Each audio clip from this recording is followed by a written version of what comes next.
You nervous, Ranger? I wouldn't get too close to the railing if I were you. You wouldn't want to go overboard from all the way up here, even more so than if this ship were on water. Call it an unfortunate occurrence that is the price of flying galleons. It's the reason why you'll never see a bottle of liquor outside of its box aboard this ship. You see, I once met a Ronin who didn't follow the rules and stumbled off at launch. Fortunately, he landed onto a pile of snow and we weren't that high up. But the battalion decided to leave without him so that he wouldn't cause them any further trouble. Although, full disclosure, I did try coming aboard after a drinking session once. I almost fell off myself had my lifeline not been on me. There's nothing more sobering than realizing you're really, really high up. But seeing the sunrise from a bird's eye view, it's not really something you could forget after a voyage on one of these.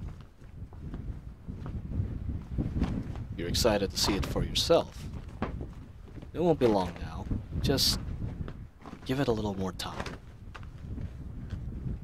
Hopefully we'll catch a glimpse before the signal is raised. Yeah, back home, the skies are predominantly blocked by all of the winter clouds.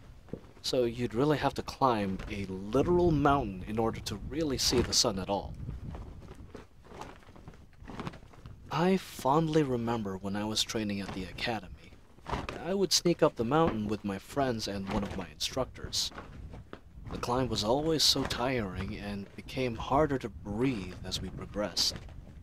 However, our instructor always made sure that we'd make it to the top each time.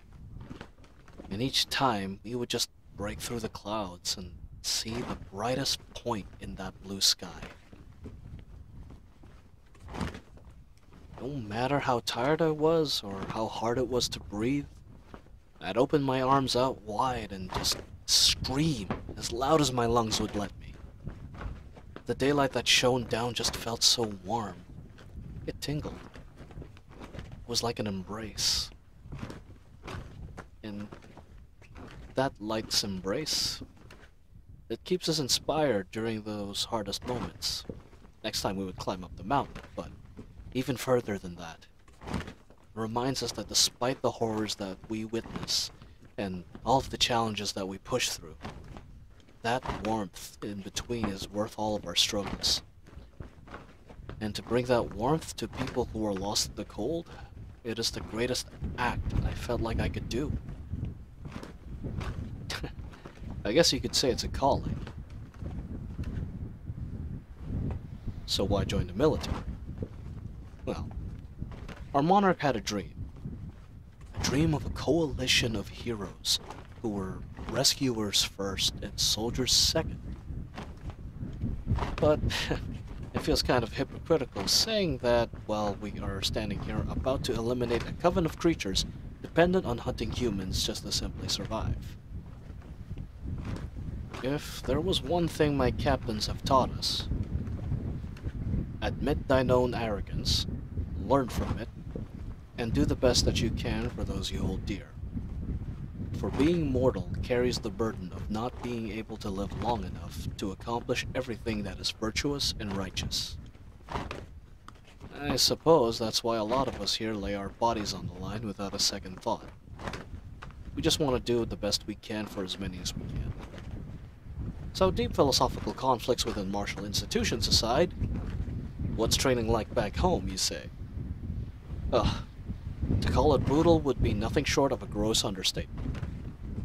A lot of secrets about healing magic in the human body was uncovered that mages had an interesting way to abuse the fact that our bodies become stronger after healing themselves. So for the more dedicated, or should I say crazy, among us, we would train and train until our bodies would literally fail on us, and then the clerics would use regenerative magic to heal the damage and make them stronger. And let me tell you something. It hurts. A lot. But there is a bright side to it. And that was that the method required for us to eat a whole lot of food per day. I'm talking like entire pounds of food. They said it provides the needed nutrients for the process to work, and wouldn't you know it, we became stronger and faster a whole lot more quickly. And even more so the longer we do it. I'm starting to ramble, aren't I? Ranger, next time I do that, please stop me at any point. See, I get nervous between missions too, and when that happens, I can just go on and on forever.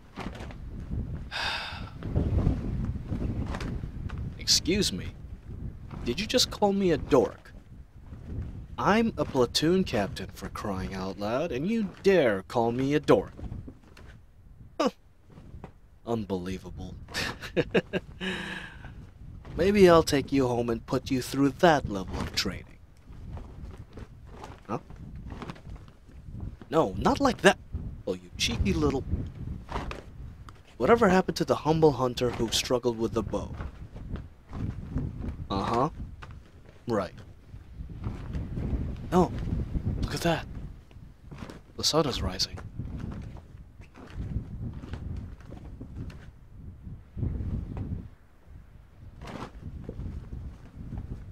I told you. There's nothing quite like it when you're aboard a flying galleon. And there's the signal. Alright, so it looks like it's coming from those nearby mountains. I'm guessing the Aswang are gathering in a cavern. Make sure you remember to salt your blades and arrowheads. Okay, let's go, Ranger. And for the rest of you, humanay at humawak ng sandata. Let's get the job done.